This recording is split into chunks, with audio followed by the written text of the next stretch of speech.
So today, we were talking before the service began, and many of us gathered in fellowship on Zoom, as Mr. Brewer pointed out earlier, and talking about a lot of the events going on in the world today. We're just in a tumultuous world, and it seems like every week there's some new um, scenario taking place that just sort of shocks you to the point of it's almost impossible to be shocked anymore. You just sort of expect the unexpected, and you wake up and turn on the news, and some event that in the past would have just been appalling, or would have in some way left you up at night worrying over the scenario, thinking, "Wow, this is a really a major change." It seems like anymore that it's just so commonplace that it's just a passing discussion.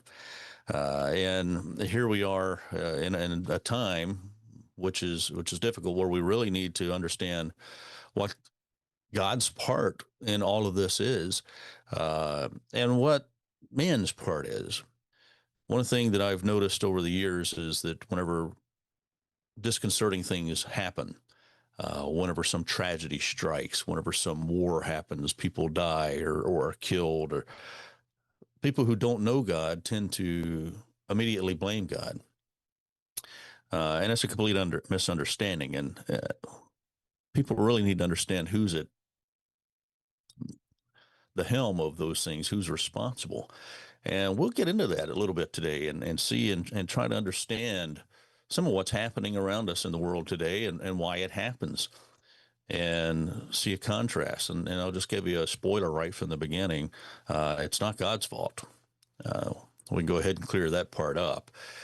But let me start by talking about something that's actually a very well known at this point in time, particularly if you go through any kind of a business school. Well, maybe not in early business, but in graduate school and so forth. It's taught, and it's taught in various fields of academia. It's something called the prisoner's dilemma. The prisoner's dilemma, and I'll just mention it here by actually I had a whole big scenario I was thought I would go through and kind of tell a story, but I'm just going to read it straight off Google here. The prisoner's dilemma. Here's a situation where, say, we have two criminals, and we'll just call them A and B for simplification. And they're arrested and they're held separately. They both are suspects in a larger crime, and so they're the smaller fish, you might say, but they're still potentially going to experience some harsh penalties for their involvement.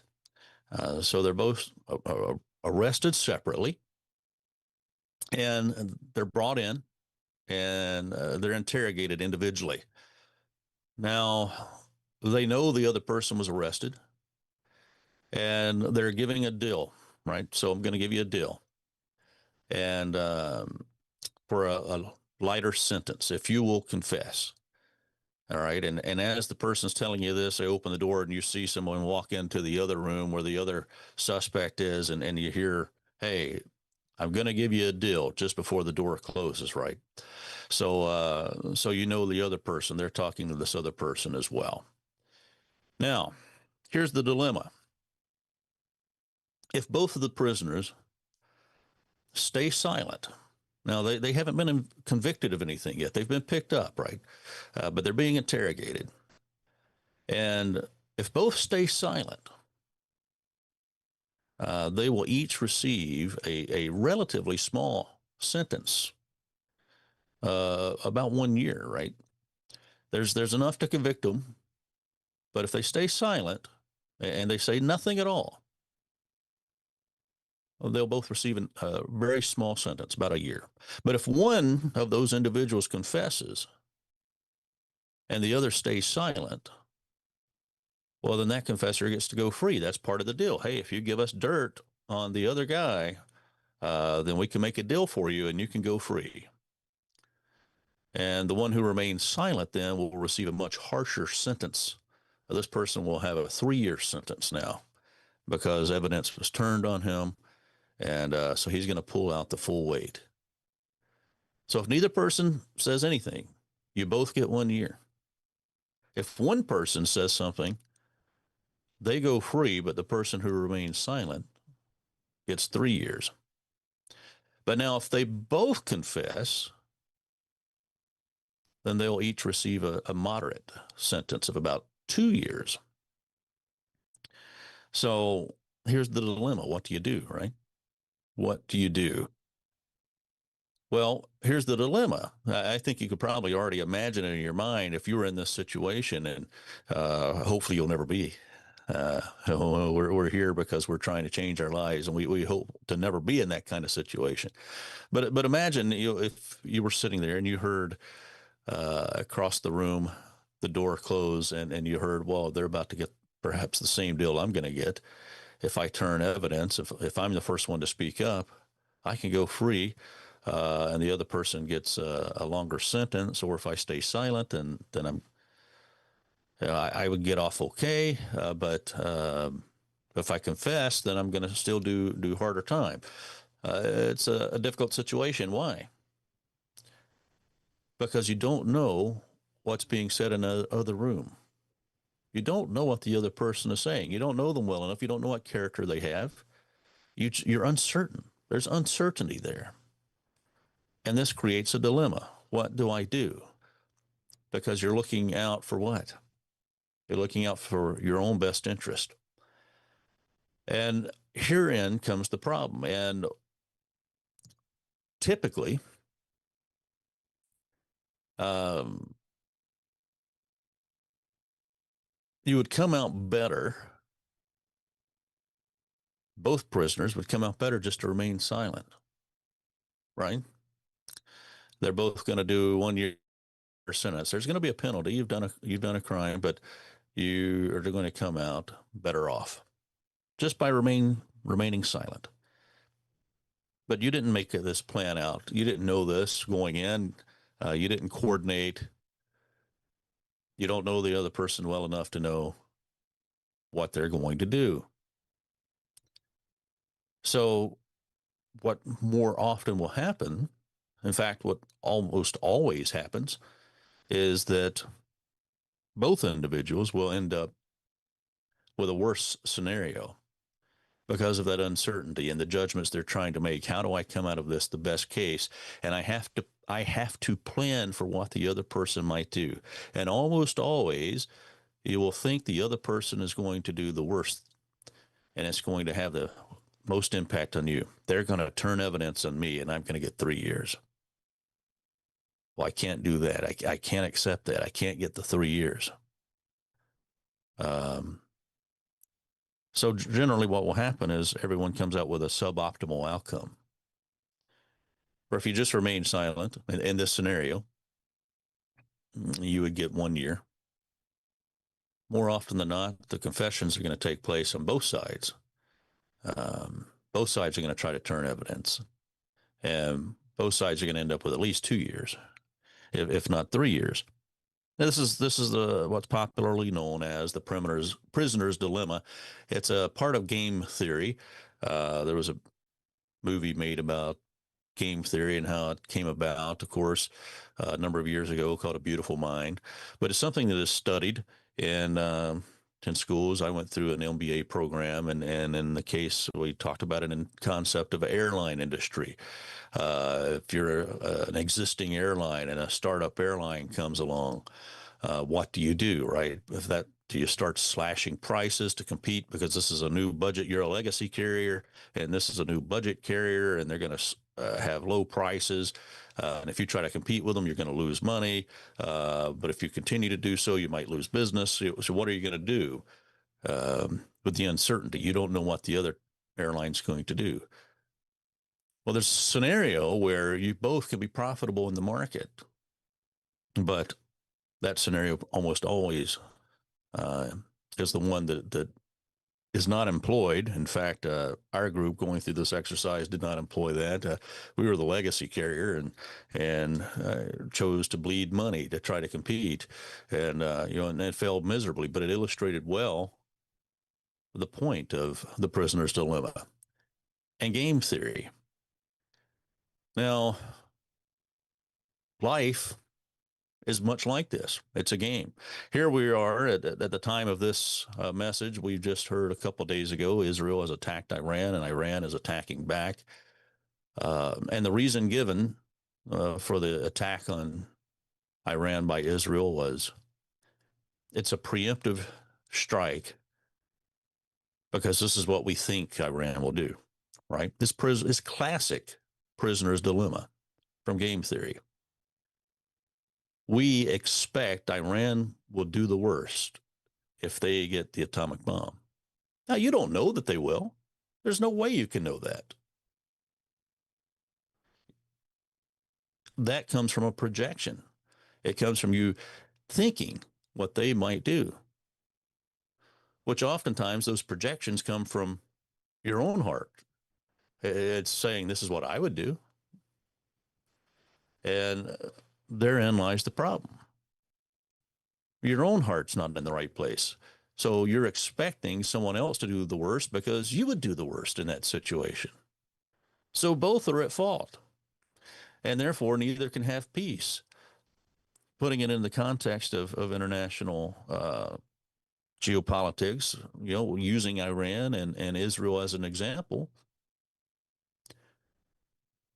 both sides could look at the other side and say, you know what, I don't think they'll harm us. Therefore, we're not going to try and harm them. So we're just going to put our sabers down. And we're not going to commit acts of war anymore. Because I genuinely believe that they're good guys and they'll look out for our best interest, and we're going to look out for their best interest. Now, if you're a person that follows the events over there, just saying that probably seems, wow, that's an ignorant thing to say. That'll never happen, right? Because we've seen it's so entrenched in people to this day that this conflict is an ongoing conflict, right? And that's exactly the point. That's exactly the point of the prisoner's dilemma. We expect the other side is going to do something, right?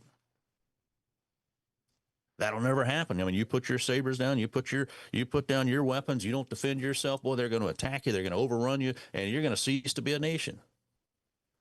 If you're Iran, it's the Zionist oppressors. If you're Israel, oh, they're trying to wipe us off the map. And that's all that people can think. It's the only way people can think is the worst. And some of this is gained by years and years of experience. But for a time, I worked in the stock markets and as a trader, and we would always tell people past performance is not necessarily a predictor of future performance because things can change. So yeah, there's a past that informs us, and yet are we going to be just absolutely shackled to the fact that people in the past did some bad things, so therefore we must always do bad things in the future? Well, the prisoner's dilemma suggests yes, that's exactly right.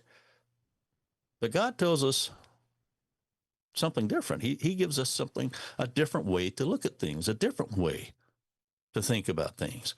The reason the world is in the situation today where we find every time we turn on the news, there's some new catastrophe to the point it's not even surprising anymore that nations are continually fighting against nations, is because of the heart of man that cannot trust that the other person or the other nation is going to do the right thing. Because deep down in their own heart, they know they would not do the right thing. So they prepare. They expect the worst. So in order to if you're expecting the worst from the other guy, then what do you have to do? Well, I have to protect me. I have to protect myself. So you build up your own arms. You prepare to fight. Well, guess what? The other guy sees you preparing to fight. So what do? Oh, well, they're preparing to fight. So you know what? I have to protect myself. So I better prepare to fight. They're preparing to fight. We can't just let them run over us. Well, and then the other side sees them responding. Well, now they're building up arms. We better build up more arms because we've really look what they're doing. They're preparing. See, we knew that's what they would do. We knew they were going to prepare eventually. And neither side ever looks at their own part in this scenario, right? And they just keep reacting to one another because they're always expecting the other guy is going to do you in, right? They're going to get us. We got to be ready. And there comes the source, the true source of all the chaos, all the suffering, all the wars that we see. It's human nature. It comes from the heart of man. And yes, we can rightly say that that's been influenced by Satan, the devil, the adversary. Yes, spiritually speaking, when we talk about those things, for sure, and the scripture supports that. But really, man just has a nature inherently within him that is akin to that Satan had when he was Lucifer, right? We want to do our own thing, right? We want to make our own judgments, and yet our own judgments are so flawed that it leads to these continual conflicts all around the world. So we have to learn a different way. Let's look at 2 Timothy 3. 2 Timothy 3, just to show that biblically, this is something that is known and addressed and talked about. And 2 Timothy chapter 3, and starting in verse 1, it says, "Know this, that in the last days," are we in the last days? Some of the disciples, the Apostle Paul, seemed to think that whenever they wrote these words, that perhaps they were living in the last days. And yet there were prophecies in the Bible that show us that certainly the last days were not for their time. But interestingly, if you're a student of prophecy and you follow the prophecies of Daniel and in the book of Revelation, and you look through history, you can see certainly that they could not have been living in the last days according to the prophecies. There was no way that they were in the last days. But if you follow those same prophecies, you know that we are now living in a time that could be. That's not to say that it is, but according to the biblical calendar, if you might call it that, it's not any set dates on the calendar, but a timeline of events, subsequent events. One event will happen, then another. And when you follow that series, you realize that we're at the place in time now where we could be at some of those final events.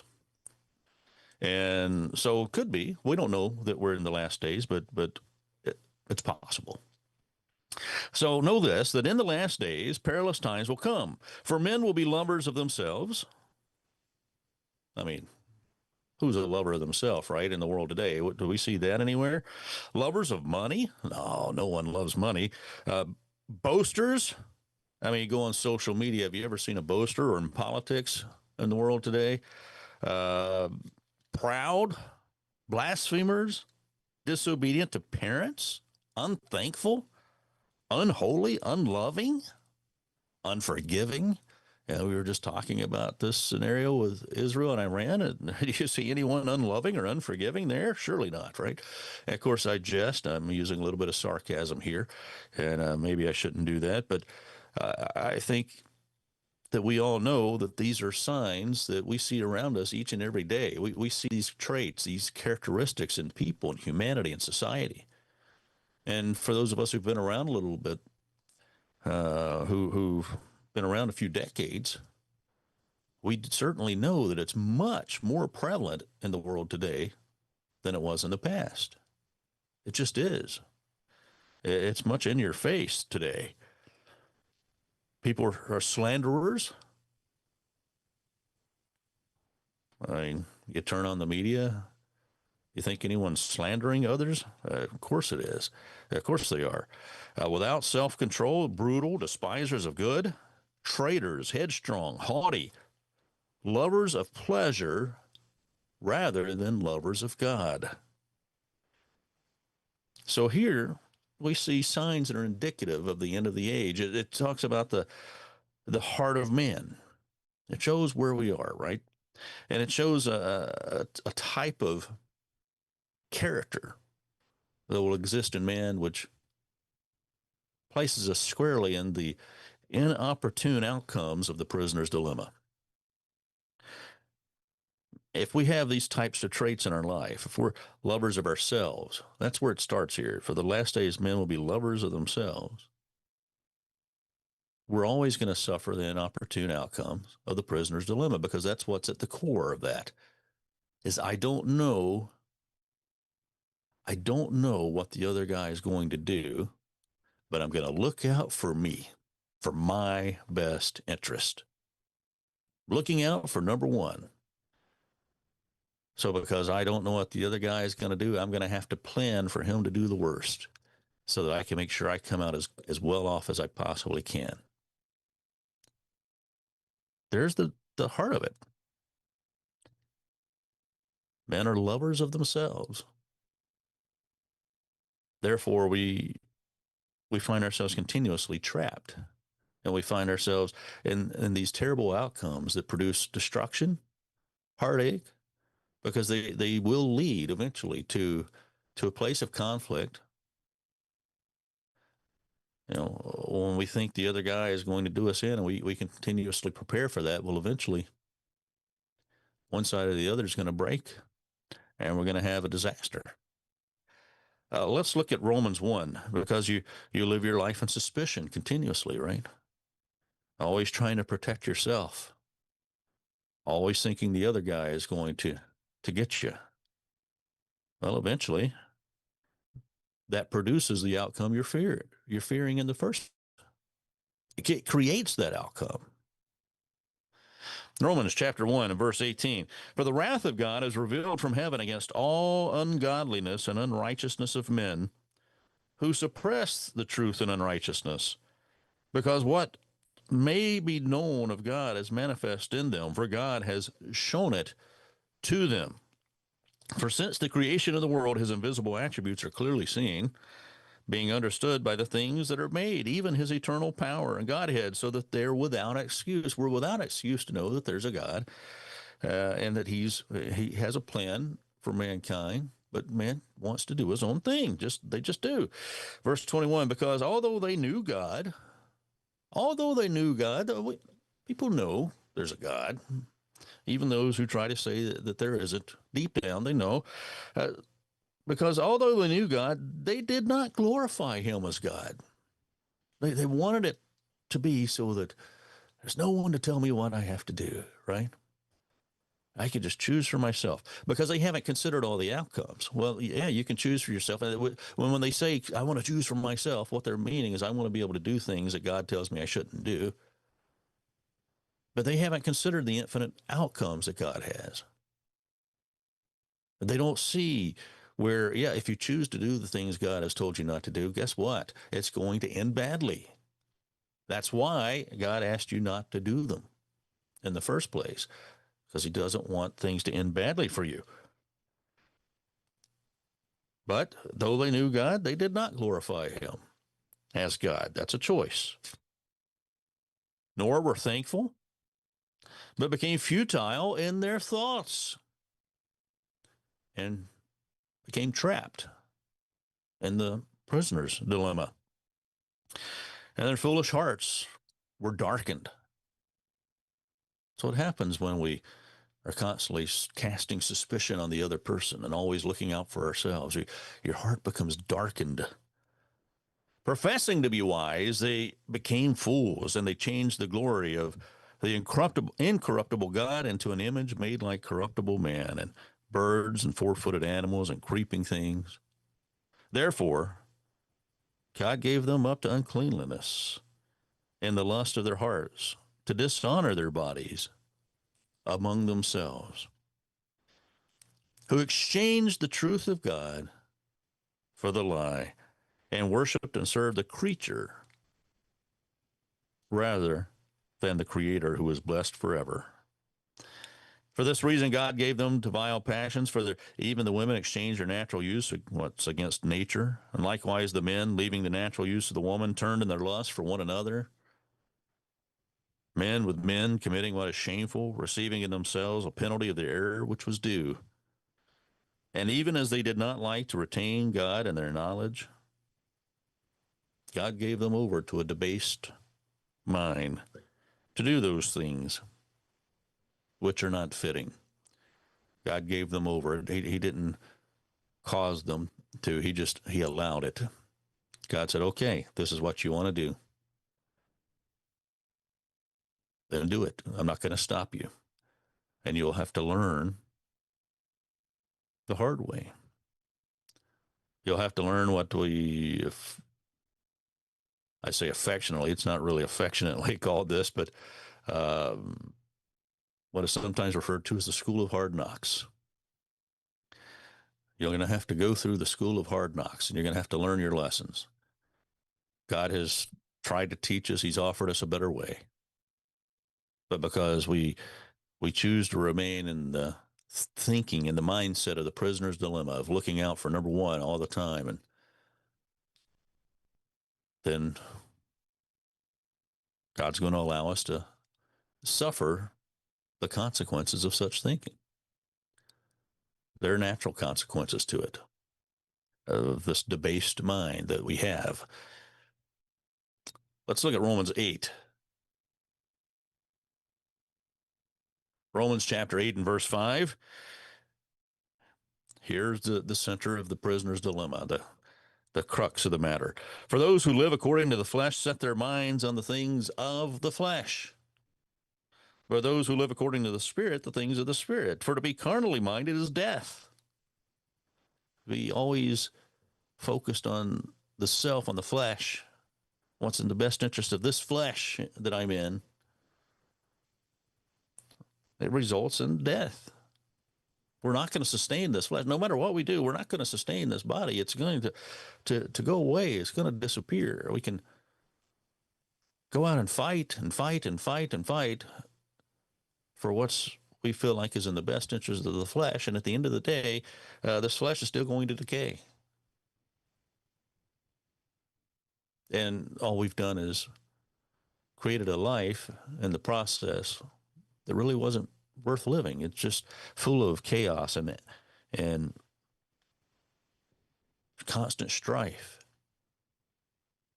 God says it doesn't have to be that way. Carnally minded is death. But if you're spiritually minded, well, you can have life and peace. So there's a contrast between this carnal and this spiritual mind. The carnal mind, it says, is enmity against God. People were lovers of themselves. That's the carnal mind. Enmity against God. I want to do things my way. I've got to look out for me, for number one, for my best interest. That's enmity against God. It's a contrast. So for the carnal mind is not subject to the law of God, nor indeed can be. So then those who are in the flesh cannot please God. So we want to be spiritually minded.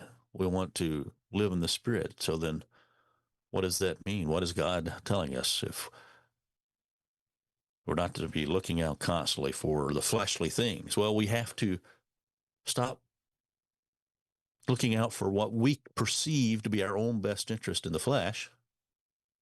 And we have to start looking to the spiritual law of God. God calls his commandments, his law, spiritual. And we have to learn what he's trying to teach us through that, through his Spirit, so that we can have life and peace. Let's look at Philippians 3, or Philippians 2, rather. Philippians chapter 2, beginning of verse 3. It says, let nothing be done through selfish ambition or conceit. Let nothing be done through selfish ambition or conceit. So here we go. Now we're stepping out of the prisoner's dilemma. It's that easy. Now we're starting to focus on spiritual things. We're starting to focus on godly things, because when we look at the law of God really isn't about us. It's about others. It's about others.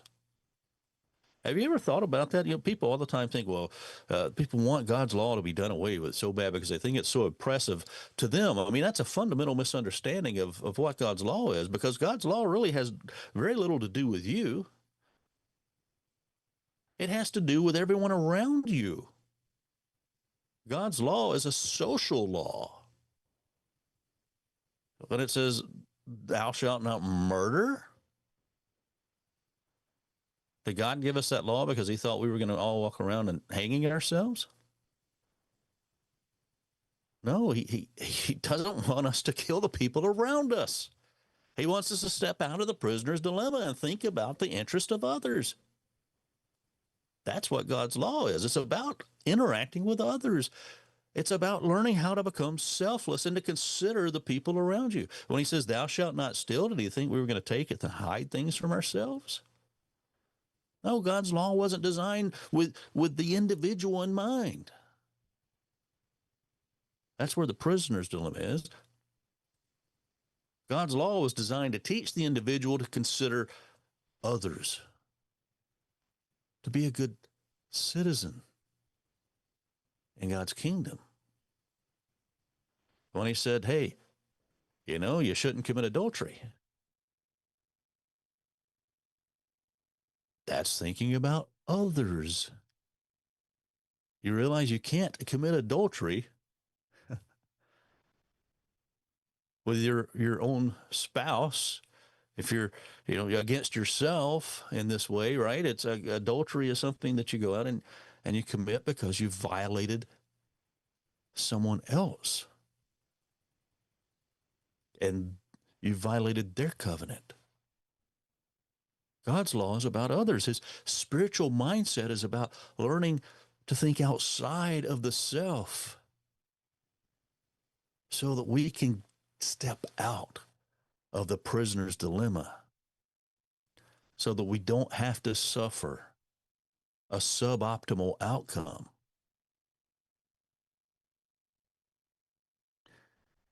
And it starts here. Let nothing be done through selfish ambition or conceit.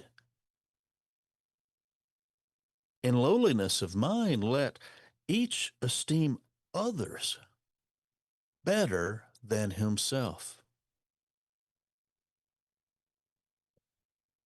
What if we all looked and thought of others more highly? What if we were just looking out for the best interest of others? I don't want that guy to suffer. I know I've done wrong. If you're the prisoner in the prisoner's dilemma, I know I've done wrong, but I don't want to implicate the other guy. I want to look out for their best interest. I want to help them. What if both did that? Everybody wins, right? What if Iran and Israel did that today? And I don't mean to pick on them. Well, we can take to almost any nation around the world. They're just the ones that are in the news right now at the time of this message. Uh, but I mean, we could take anyone, and tomorrow it'll be someone else, and the next day. So not just to pick on them and to single them out. It's just they're just happen to be in the news at the moment. This is a problem everywhere, right? But using them as the example of the day. What if what if they esteemed each other's better than themselves? If the Iranian regime says, you know what, Israel is, they have a right to live. And we've been trying to interfere with that right, and we've been attacking them, and we've been trying to kick them out. But you know what? Let's help them to thrive. Let's invest in them. Let's help them. Let's work alongside them for their best interest. Let's esteem them more highly than ourselves. And what if the Israelis did the same? So we know what we've had a lot of things happen in the past. There's a lot of bad sentiment going back thousands of years here, but let's have a better future going forward, and let's work alongside the Iranians and see what we can do to help them develop an infrastructure and to help them with their needs. I mean, just what if? I know that's a hard thing to imagine, in the world today because our societies are so steeped in the prisoner's dilemma of the day. But step outside of it for a moment and apply God's spiritual law that teaches us to look out for the interest of others. And imagine then what could happen. What would the world be like then? Verse 5, let this mind be in you, which was also in Christ Jesus, who being in the form of God did not consider it robbery to be equal with God, but made himself of no reputation, taking the form of a bondservant, coming in the likeness of men, and being found in appearance as man, humbled himself and became obedient to the point of death, even to the death of the cross. Jesus Christ came, who had it all, who was God, and became man, divested himself, and walked in the flesh to serve us, to look out for our best interest. And he gave his life not because of thinking the worst for us, but because he thought the best for us and gave himself for us. That is the mind we should have. That's the example our God set for us. That's who God wants us to be. And he gave us opportunity for life rather than just death and destruction. And of course, as we continue, it says, therefore God also has highly exalted Christ and given him the name which is above every name, that at the name of Jesus every knee should bow, of those in heaven, of those of earth, and of those under the earth, that every tongue should confess that Jesus is Lord, to the glory of God the Father. The perfect example of stepping out, and God didn't let Christ fail. He will be King of Kings at the right hand of the Father.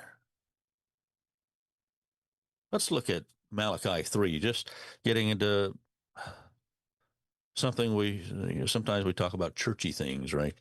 Let's talk about a churchy thing. That's not really a churchy thing. It's a command of God's. Malachi 3, verse 10, bring all the tithes into the storehouse, that there may be food in my house, and try me now in this, says the Lord, if I will not open for you the windows of heaven and pour out for you such blessing that there not be room enough to receive it. Now, why do I bring tithing up in this concept? Well, because it's esteeming others more highly than yourself. God gave his life for us. He set us that example. He wants us to give. He gave us a law, a social law that teaches us how to interact with others and be good members of a society, good members of a family, good members of any organization that we're part of, just good citizens of the earth. And he gives us a principle of tithing, not because God needs anything, but because he allows us to be his instruments and to perform his work. He wants to see where our heart is. And do we want to share this good news? Do we want to get out of the prisoner's dilemma?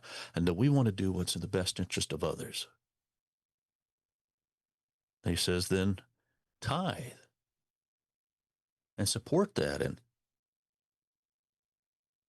put your money where your mouth is, basically.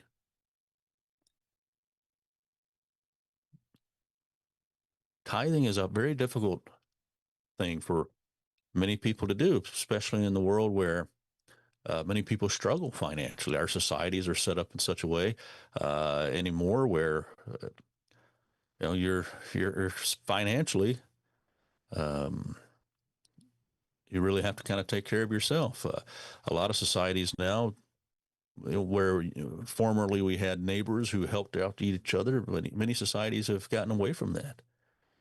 And money is your neighbor, right? Money is what takes care of things. That's what gets you out of trouble. As to we're used to, we had community and we had people that looked out for each other's interest and each other's needs. That's become a smaller and smaller part of the world, and people have just learned to rely on money. And here God says, give 10% of it away. That can be tough. It's giving away some of your self assurance.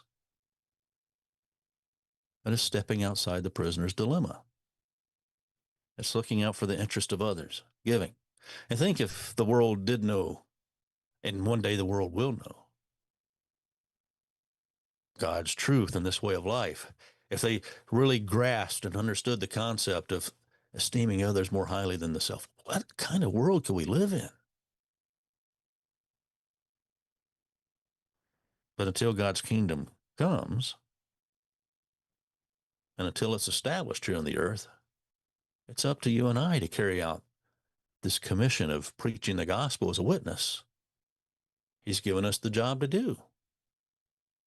As he lets men suffer the consequences of the prisoner's dilemma, of looking out for number one, of looking out for the flesh, that carnal mind, as he allows God to do that during this age, during this time, he's given us the responsibility to cry out and to let people know there's a better way. Now, yes, whenever God decides men's allotted time is up, that we've essentially nearly destroyed ourselves from the face of the earth under this prisoner's dilemma concept, then God's going to step in and say, all right, now you see, you understand, you've suffered enough from these decisions you keep making. And at that time, he will show the entire world. But there's so much we can do in the meantime. And God wants us to. That's why he gave us a commission to go into all the world and preach the gospel. That's why he gave us a command to tithe, to look out for the best interest of others. Let's look at 1 Corinthians 6. 1 Corinthians 6.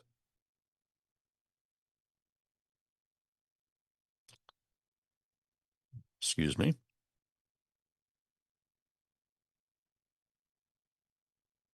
Here's another part of getting out of this prisoner's dilemma.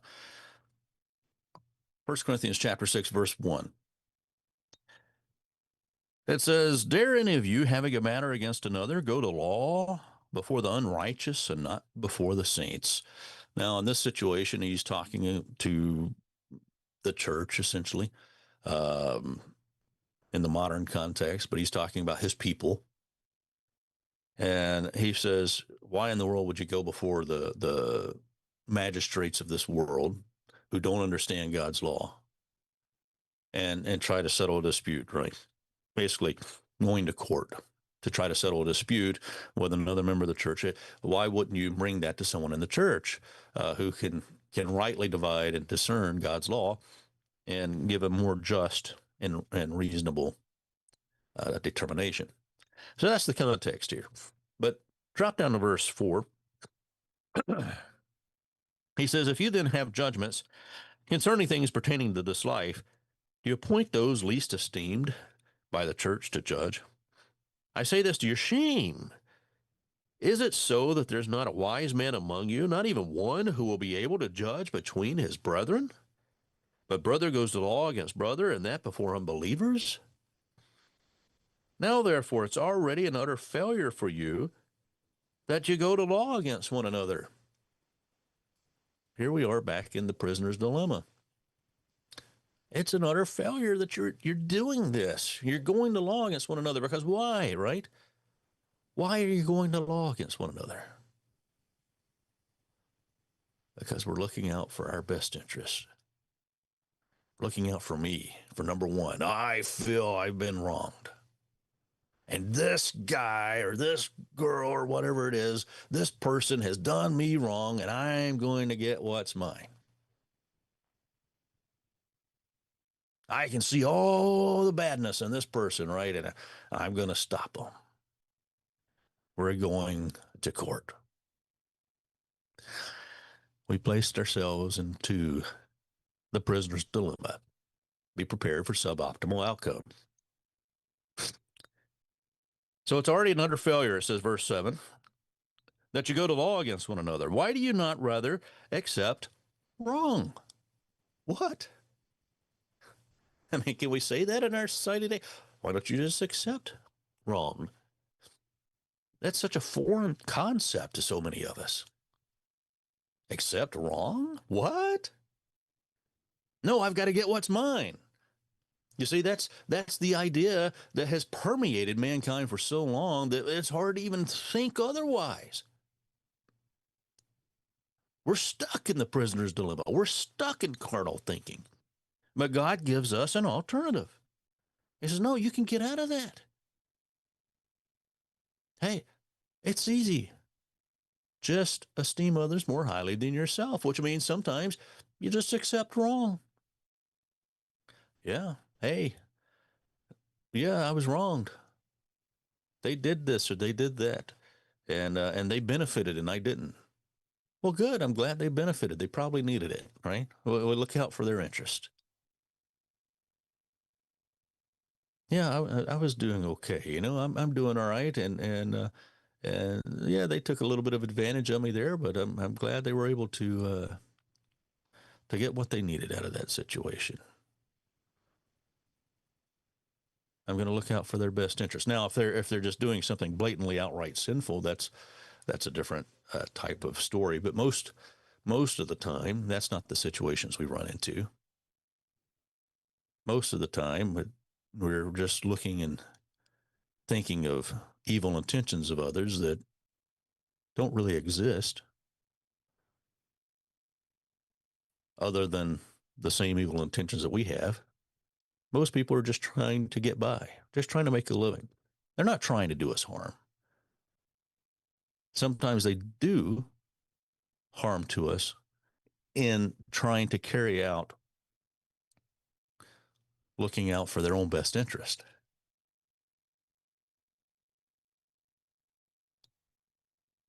And that's where we are. If we were all looking out for the esteem, or if we were all esteeming others more highly than ourselves, looking out for the best interest of others, then we wouldn't have this dilemma.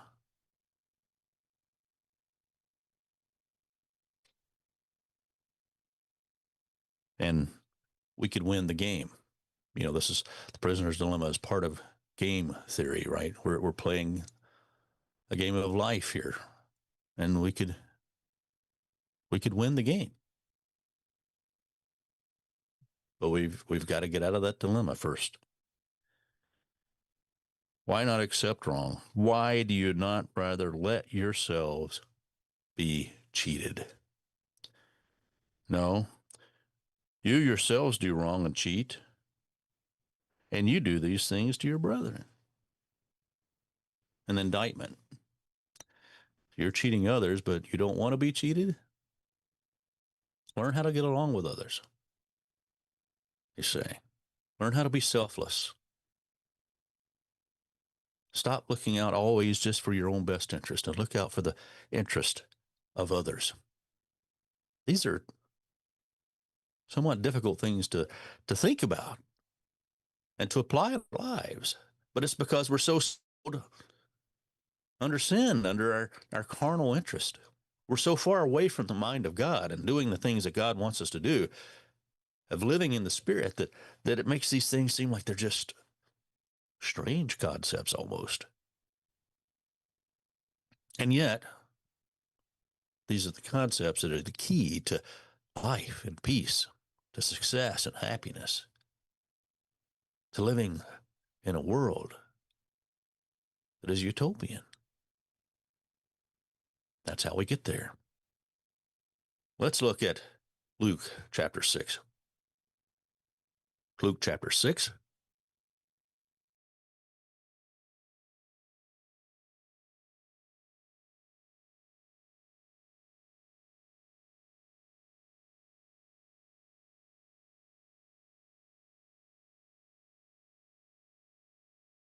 Luke chapter 6, and we'll start verse 27. says, I say to you who hear, love your enemies, do good to those who hate you. What? I mean, these are hard things we're talking about. Love your enemies, do good to those who hate you. What if, we'll kind of date the message here by saying this, but what if President Trump, Vladimir Putin, president of Russia, uh, maybe President Xi Jinping of China, what if they all came together and said, hey, we have a message to Iran and Israel. Just love one another and do good to one another. People would just think, what? Are these guys out of touch? Have they lost their minds? I mean, that's their message? How do they think this is going to solve anything?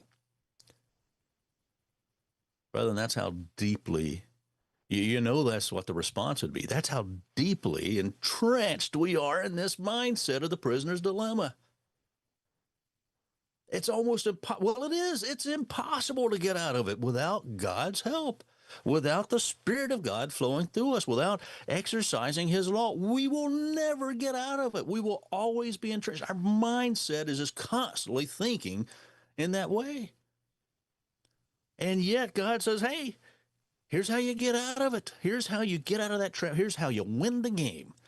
Love your enemies. Love them. Look out for their best interest. What if Iran could do that? What if Israel could do that? I know we're not going to turn on the news this afternoon and find the Ayatollah and Netanyahu hugging each other and patting each other on the back, saying, "Hey, this is my new best friend." Right? That's not going to happen. That's not the world we live in. I'm asking you to envision what the world would be like if it did. I'm asking you to envision God's kingdom. Envision the world where we love our enemies, where we do good to those who hate us, to bless those who curse you, and to pray for those who spitefully use you. When we do that, wars, they start to go away. They just start to dissipate. It's a different way of thinking. It's a godly way of thinking. Jesus Christ came down and He died for people who were literally trying to kill Him. He loved His enemies. He saw their potential. He let Himself be taken advantage of because He was looking out for others' best interest. And that's why we're still reading and talking about Him today and the great plan of salvation that is accomplished through Him. It was amazing. He thought differently. He thought in a godly way. And He's teaching us to do the same so that we can escape the prisoner's dilemma. Continuing verse 29, to him who strikes you on the one cheek, offer the other also. From him who takes away your cloak, do not withhold your tunic either. Give to everyone who asks of you, and from him who takes away your goods, do not ask them back. And just as you want men to do to you, just do to them also. Extend a courtesy, a common courtesy. Show love for others and escape the prisoner's dilemma. Verse 32, if you love those who love you, what credit is that to you? For even sinners love those who love them. If you do good to those who do good to you, what credit is that to you? For even sinners do the same. And if you lend to those whom you hope to receive back from, Well, what credit is that to you? For even sinners lend to sinners to receive as much back. But love your enemies, do good, and lend, hoping for nothing in return. What? Here's another one of those really tough things. Hoping for nothing. Give to your enemies and hope for nothing in return. And one thing that people in the United States where I live often point out, because the United States gets accused of a lot of terrible things, and people will sometimes point out, well, the United States is a very giving nation, a very giving country, and it's true. At times, the United States has outgiven the rest of the world combined, a very giving country in that way. And yet, it seems there's always something tied to it.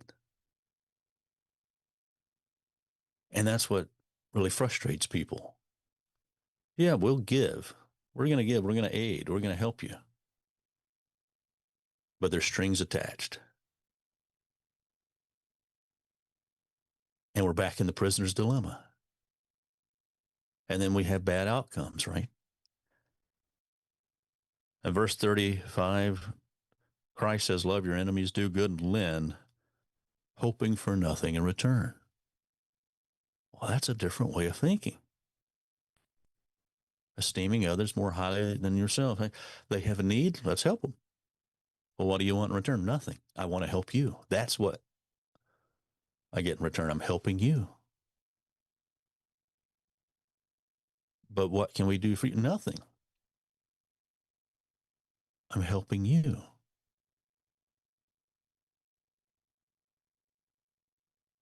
What would the world look like then? Your reward will be great, Christ says. And you'll be sons of the Most High, for he is kind to the unthankful and to the evil. Therefore, be merciful, just as your Father also is merciful. Judge not, you shall not be judged. Condemn not, you shall not be condemned. Forgive, and you will be forgiven. If the countries of this world could just forgive, if the peoples of this world could just forgive, if the members of the political parties on either side of an issue could just forgive, if husbands could just forgive wives and wives could forgive husbands, what kind of world will we be in? Now, he would eliminate the prisoner's dilemma, and we could have life and peace. Give, and it will be given to you, good measure, pressed down, shaken together, and running over will be put in your bosom. For with the same measure you use, it will be measured back to you. God's not going to let you be taken advantage of. It might seem that way for a time when we start to live this way of life and we allow ourselves to be taken advantage of. But you know what? We will reap the rewards of that in time. It comes back. And certainly we'll have better and more peaceful lives if we're not continuously looking out for just our own best interest. There's example after example of this in the Bible. Think of the Good Samaritan. If you're not familiar with that, just read it in Luke chapter 10. Or a Gentile coming along, he just finds a guy beat up on the side of the road when all the people that should have helped him and didn't and passed him by, the Gentile didn't want anything in return, just looked out for his best interest. A true Good Samaritan.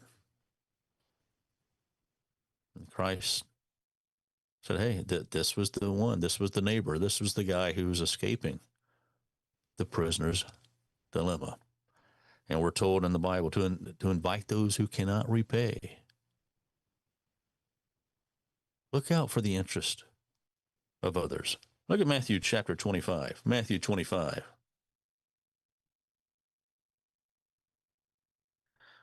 In all this, we seek first the kingdom of God, which involves his law, his spiritual law, which teaches us how to function in community and live with one another by looking out for each other's interest, genuinely looking out for one another's interest. There's a type of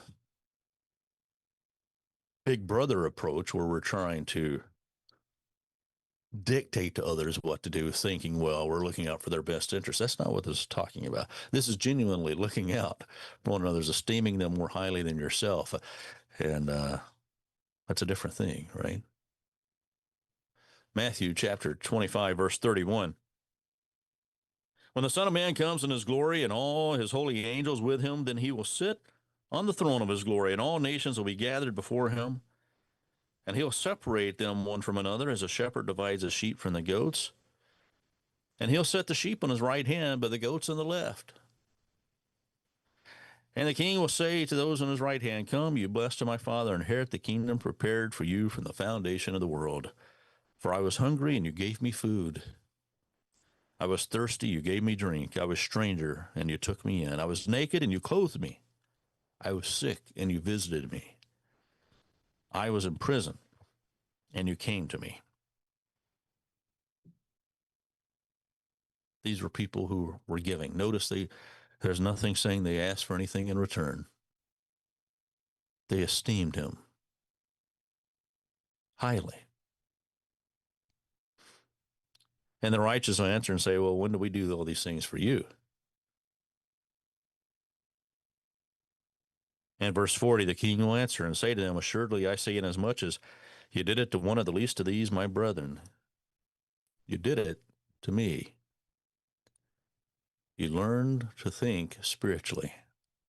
You learned to think like God. You escaped the prisoner's dilemma.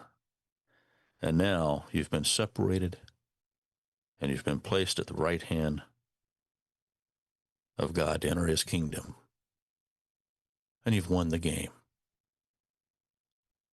Brethren, we can escape the prisoner's dilemma, but it takes esteeming others more highly than ourselves. It takes thinking like God.